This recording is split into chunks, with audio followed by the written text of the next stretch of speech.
Moving on to our next story which is about cricket. हम देख रहे हैं कि बांग्लादेश ने आईसीसी के फैसले को तस्लीम कर लिया है। पाकिस्तान ने इस पर शदीद रद्द-ए-अमल दिया था। खबरें थी कि पाकिस्तान भी इवेंट का बॉयकॉट कर सकते हैं, लेकिन चेयरमैन पीसीबी और वज़ीर आज़म ने मुशावरत के बाद T20 वर्ल्ड कप में शिरकत का फैसला किया है। इस दौरान भारत से मैच का बॉयकॉट करने की तजवीज़ भी ज़ेर गौर आई है।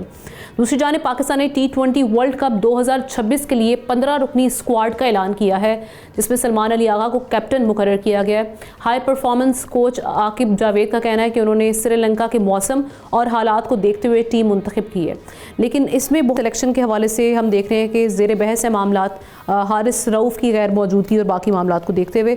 इस पर हम तजिया लेते हैं। फवाद मुस्तफ़ा साहब क्रिकेट एक्सपर्ट हमारे साथ मौजूद हैं। फवाद, आपको वेलकम करते हैं। ये सबसे पहले तो मैं यही जानना चाहूँगी कि इस फैसले को आप पाकिस्तान के किस तरह से देख रहे हैं और इसके क्या इम्प्लीकेशंस हो सकते हैं। ये भी रिपोर्ट्स हैं कि पाकिस्तान अगर इंडिया के साथ मैच नहीं खेल रहा तो उसको हैवी किस्म की पेनल्टी का सामना करना पड़ सकता है। नहीं, देखिए, पेनल्टी वगैरह का तो ऐसा मुझे नहीं लगता, बट बात सारी ये है कि पाकिस्तान को पुश किया गया इस जगह पर जाने के लिए, क्योंकि इंडिया जो चाहता है वो कर रहा होता है। और ये बाजी में ऐसा ही हुआ कि जी पाकिस्तान के साथ नहीं खेलना, पाकिस्तान में आकर नहीं खेलना, क्योंकि हमारी गवर्नमेंट अलाउ नहीं कर रही। अब अगर जब बात गवर्नमेंट पे आ जाती है, फिर किसी भी मुल्क की गवर्नमेंट जो डिसाइड करेगी फिर उसे उसके तहत ही चलना पड़ेगा, क्योंकि एक चीज ऑलरेडी तय हो चुकी है। यही बांग्लादेश के साथ हुआ। बांग्लादेश के साथ जिस किस्म का रवैया रहा और ये एक्सपेक्ट किया जा रहा था कि जी वो गुलाम है और आप जो हुक्म करेंगे मान लेंगे, और ऐसा नहीं हुआ। और एक बहुत बड़ी बांग्लादेश की मार्केट है जो इस वर्ल्ड कप को शायद ना देखे, और झटका जरूर लगेगा।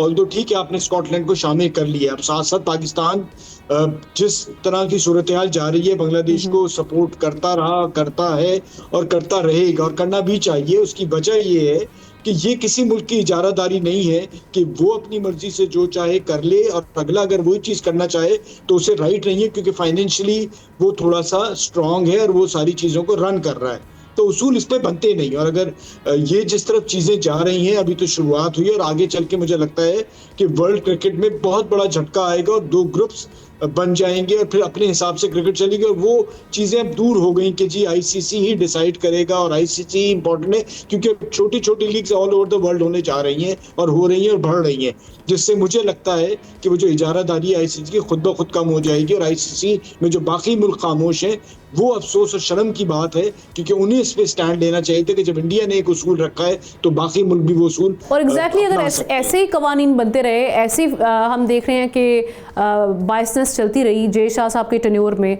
तो आप क्रिकेट का कोई अच्छा मुस्तकबिल देख रहे हैं या बाकी मुमालिक भी वेट करें कि कोलैप्स हो जाए? बिल्कुल देखिए, क्रिकेट का मुस्तकबिल अब देखिए उसी तरह से जैसे फुटबॉल का आप देख लें, एक वर्ल्ड कप होता है, बाकी league all over the world खेली जाती हैं, डिफरेंट लीग्स हैं। इसी तरह से क्रिकेट की लीग्स बढ़ती चली जा रही हैं पूरे मिडल ईस्ट में, बाकी जितने भी दुनिया भर के मुल्क हैं, वो इस तरह से इसी तरफ क्रिकेट जानी है। और अगर इंडिया की गलत फहमी है कि अगर वो समझते हैं कि वो डिक्टेट करेंगे और उनके मुताबिक चीजें चलेंगी, क्योंकि मैं इसमें ज्यादती उनकी थी, आप हाथ नहीं मिला रहे, मुख्तलिफ बेहूदगियां हुई हैं जिससे यहाँ तक चीजें पहुंची हैं। और मैं कतई तौर पे अफसोस इसलिए ऐसा पाकिस्तानी भी है कि आपको ये टफ डिसीजन लेने पड़ रहे हैं। इवन बांग्लादेश ने भी जो डिसीजन लिया वो भी खेल के हवाले से अच्छा नहीं है, लेकिन उनको पुश किया गया इस जगह पे आने के लिए, क्योंकि इंडिया ये सब करता रहा है और सबने खामोशी से इस वक्त बांग्लादेश के लिए हालात ओवरऑल भी अगर हम देखें सियासी सतह पे काफ़ी ख़राब हो चुके हैं इंडिया के साथ, और वहाँ पर जो बंगालियों के साथ सलूक पेश आ रहा है,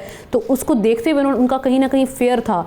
ये कहिएगा, जो अभी हम अपनी क्रिकेट सिलेक्शन की अगर बात करते हैं, जो स्क्वाड की सिलेक्शन हुई है, उसको आप किस तरह से देख रहे हैं? हारिस रऊफ़ को माइनस करना और बाबर आजम की वापसी, ये बड़ी ज़ेर बहस है। आपकी अपनी क्या राय है इस पे? देखिए, हारिस का मैं समझता हूं कि वो सब कॉन्टिनेंट में ज्यादा अच्छा परफॉर्म नहीं किया उन्होंने। ऑस्ट्रेलिया में हमेशा से वो शानदार परफॉर्मेंस देते आए हैं, उन कंडीशन में बहुत अच्छे हैं।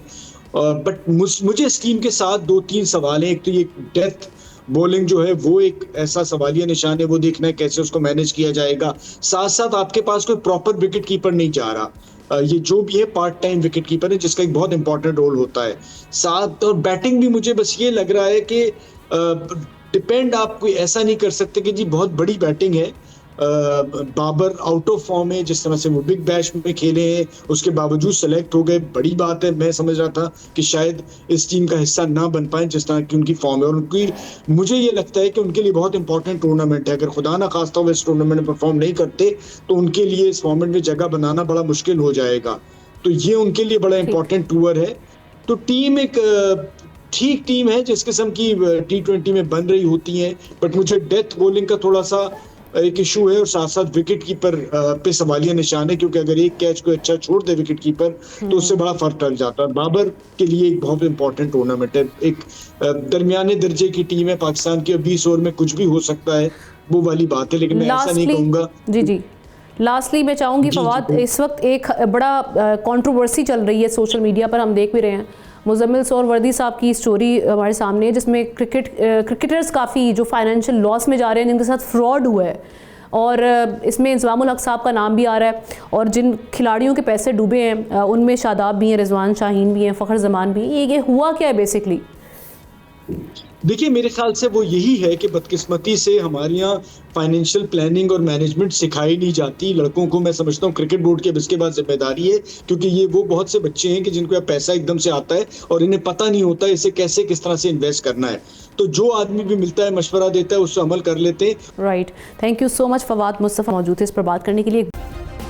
सब्सक्राइब करें और बेल दबाएं ताकि कोई खबर रह न जाए।